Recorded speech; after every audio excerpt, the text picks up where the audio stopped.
So there's this question, or there's this conversation I've been having behind the camera.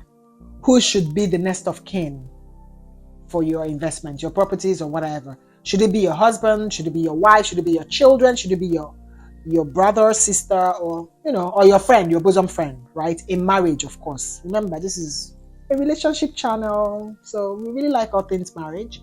And I don't really know. I mean, I think I have an opinion, but having this conversation off the camera has given me different perspectives. I'm like, okay, would you? You don't even know what you think you know. So listen and learn. We'll talk about this when we come back.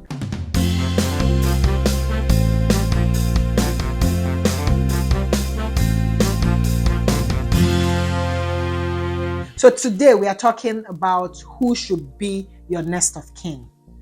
Guys, I like all things healthy relationships, especially in marriage. Healthy relationship overall, right?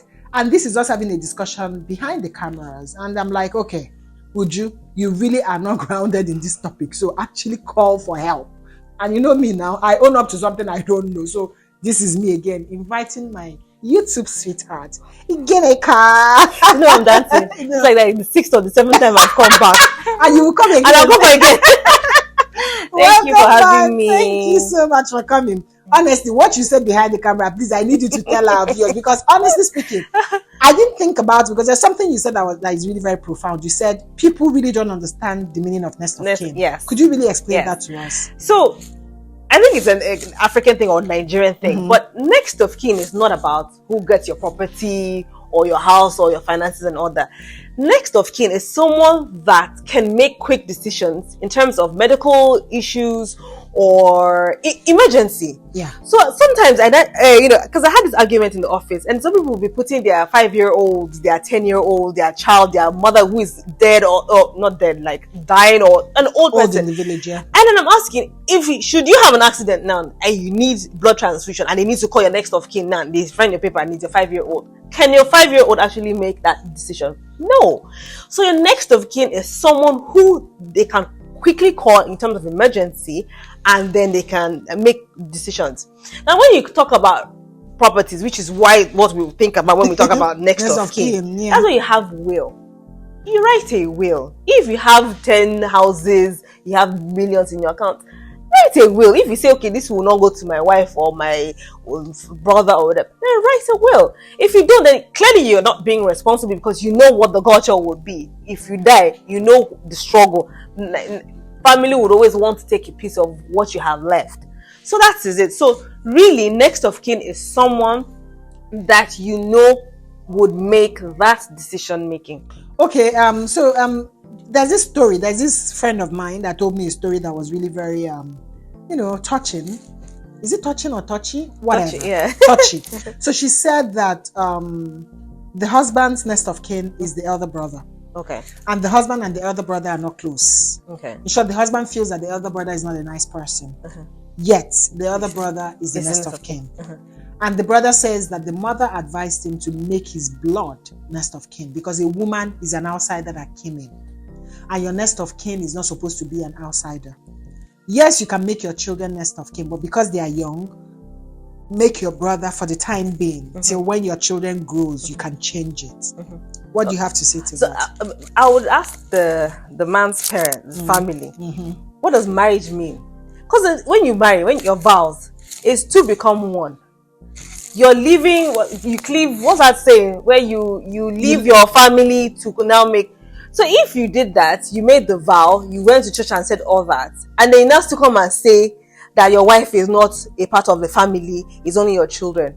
So what was all that? So that means the man already knew that this marriage was just for the children. Yeah. It wasn't for the woman. So, and she should have seen that, because there would be signs. Do you understand? I'm sure there were family gatherings where she wasn't allowed to speak or allowed to be present. So she should have seen that and known that I'm actually alone in this family, in this relationship. I have to sort myself out. So what would you advise her to do in that situation? Sort herself out. Sort herself out. Continue to empower herself. Yes. If I start getting your own thing, because clearly, and then the thing is, I will have to question the man. Did he marry for the mother? Isn't he man enough to know that my wife is my family? Because if his mother is telling him what to do, then he's not a man. I'm sorry, he's not a man. Then he wasn't ready to be married. He wanted kids, which he could have. But he didn't want a wife. He didn't want a wife. Neither did he want a companion. Exactly.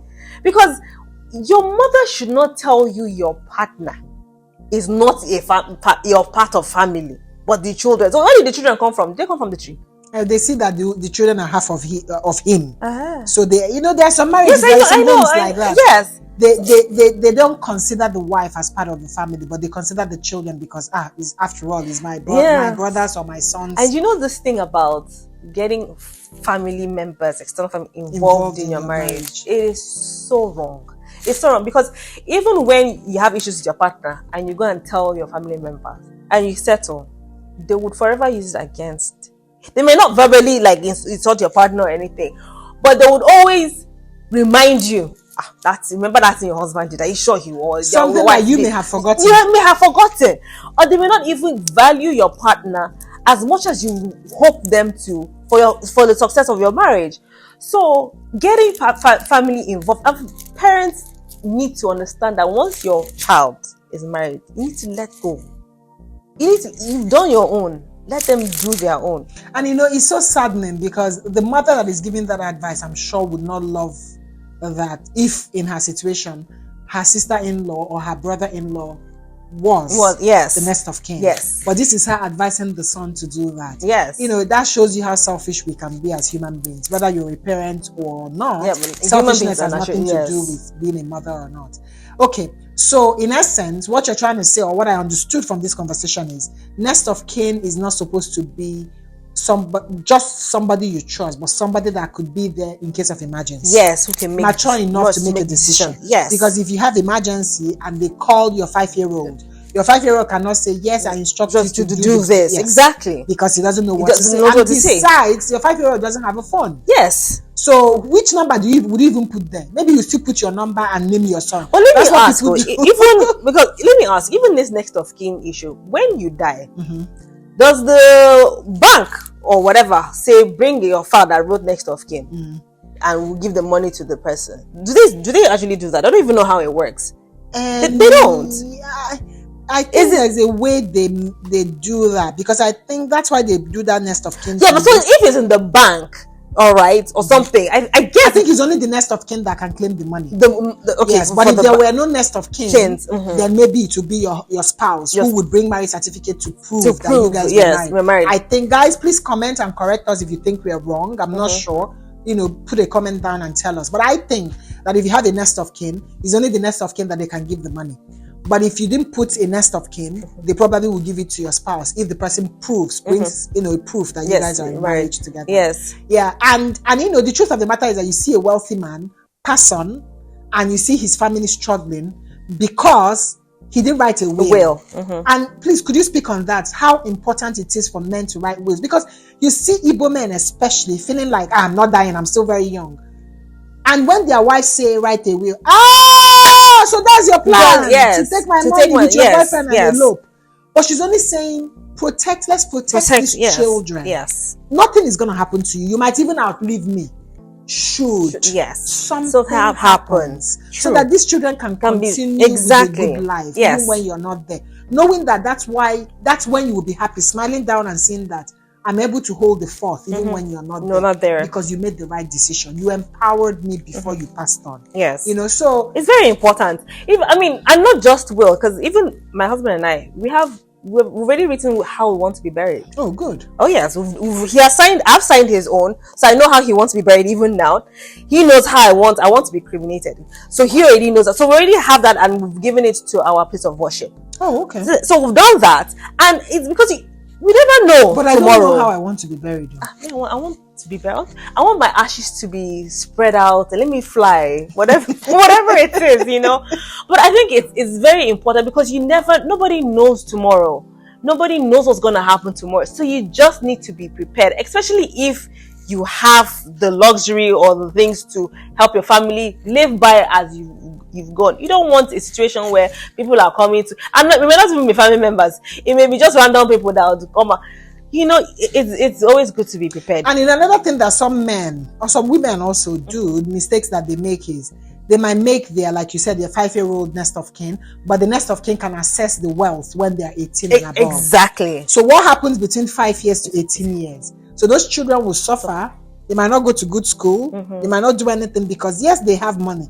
They are potentially rich, but they can't really access it. Yes. So it's... and I know that some people would argue that the reason they do that is because they are scared of the woman or scared of the man. Like you talk about foundation. The foundation didn't start right. They've seen or they believe that the woman might actually not use the money well when they pass on, or might even kill them to enjoy the money. Wow, why have you been? Well, okay, so I won't say why have you been in the marriage because there are the reasons why people are in the marriage. But so if that is the case, because you've always known that this person is not a truthful person, this person has been deceitful and all, and that is why you have willed your properties to your children, or to someone else. So that's understandable. But in the will, it's stated that the reason why. So at least the person is not foolish to understand that this is the reason why my husband or my wife did not give it. Because no, they probably might not write it. You know why? This might be their thinking, but it might not be statement of fact. Of fact, so yeah. Because they are not sure, they might not will it down. Yeah. But that is the reason they actually did that. And some people, it's just fear. Some men believe a woman, especially an outspoken woman, a powerful woman, a woman of substance, a learned, exposed woman. Some men want those kind of women, but they don't understand that having a woman that is smart comes with, will I say, flaws, which is she knows her own limits and she's not going to tolerate bullshit. So they don't look at it from that aspect. So when there's conflict and the woman is setting boundaries and saying, I'm sorry, I can't tolerate this. Instead of them to understand that because she's smart and she knows herself and knows what she wants, that's why she's holding forth and saying, no, we got to look at this thing and we're going to make it right. Rather, they would interpret it into meaning, this one is stubborn. No, I cannot empower her more. Yeah. So, the mindset is thwarted already, and it takes a little bit more to fix it and manage it, or maybe time in the marriage to change it. And maybe by the time he gets a win of the fact that, okay, wait, this woman is actually my ally, something has happened. Yes. Yeah. So it's a difficult one. I pray that nobody is in that kind of situation, to be honest, because you can imagine suffering with your husband for years and then he passes all the and then somebody will not come and be struggling something that I've built with my husband. No. Even this built thing you're talking about. There's this interview I watched. Who was it again? I've forgotten.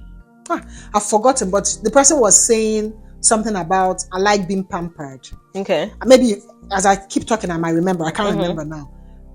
Who was it? The name is coming and going. Wait. Okay. So she was talking about being pampered, and she made a reference to being pampered does not necessarily mean financial pampering. Oh yeah. She made it clear that when she talks about pampering, she means a man that will shower her with kindness, a man that would help her self-esteem, a man that is there to support her dreams, a man that is there to make her a better person because she believes that marriage makes you better.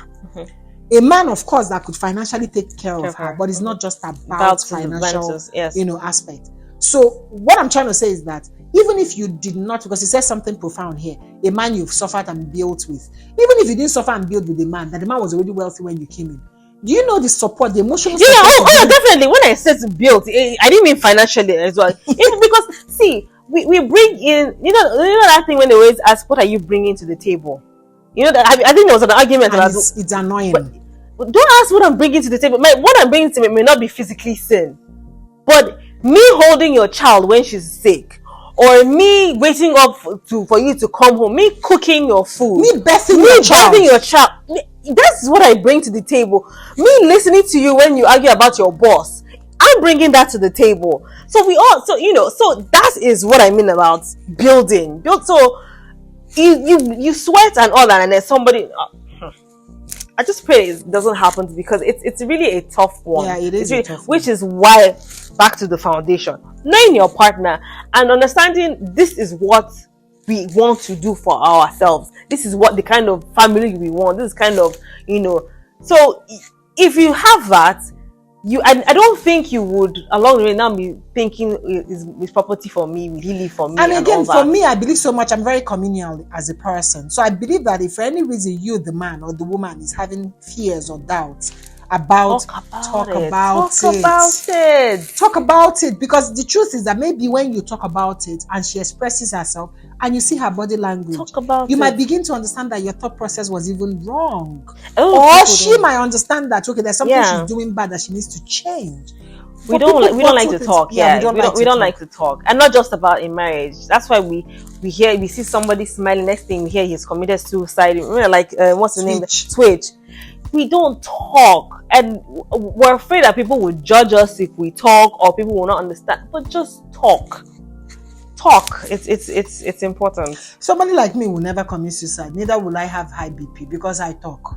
Even if nobody wants to listen, I'll talk to myself. Even if nobody's listening, I'll talk to myself. Some of my friends actually tease me and say that what I do is I pour my problem on them and then I go enjoy myself and then the ones carry my problem, because I will talk, right? Yeah. I believe so much in talking. I mean, it's really helped me, especially when, I'm in my low moments and all that. And I don't know why people wouldn't embrace that. But anyway, thank you so much today. I learned something, guys. Next of kin, what we think next of kin is really not what it is. Next of kin really is somebody that could be there in case of emergency and make, solid decisions. So when next you want to make your 5-year-old son your next of kin, think twice. I know your marriage might not be healthy and that's why you are, you're uncomfortable making your partner your next of kin. I get that. But even if you feel that your marriage is not healthy and you're not ready to make your partner your next of kin, maybe you want to make somebody more mature so that the person might be able to make a solid decision should something happens, So yeah, thank you so much. I've learned something today. And you will come again. I think this is the 7th time. You come the 8th time. Thank you so much. Thank you for having me again. Here. Guys, Ujumpo always study this now. Hang in there for the very best business. Love you. Ciao.